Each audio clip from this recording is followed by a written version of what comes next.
اور اس کے بعد وزیر اعظم کی تمام تر جو خدمات ہیں وہ شروع کر دی جائیں گی. جی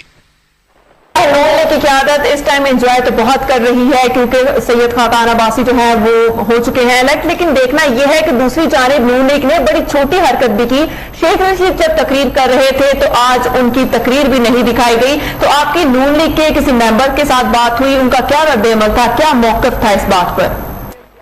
دیکھیں جی یہ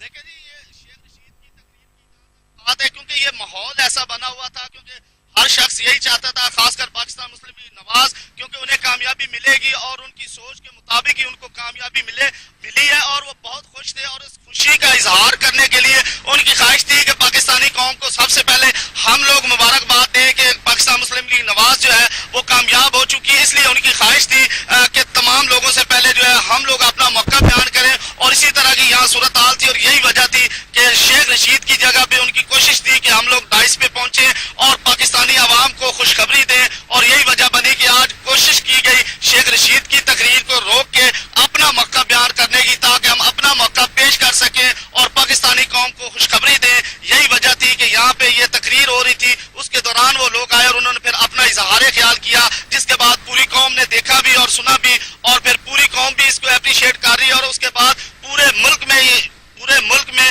پاکستان مسلم لیگ نواز کے جو لوگ ہیں ان میں خوشی کی لہر دوڑی ہوئی ہے اور لوگ خوشیاں منا رہے ہیں، انجوائے کر رہے ہیں. جی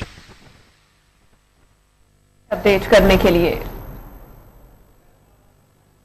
خبر شامل کریں گے فیصل آباد سے. پاکستان کے نئے وزیر اعظم منتخب ہونے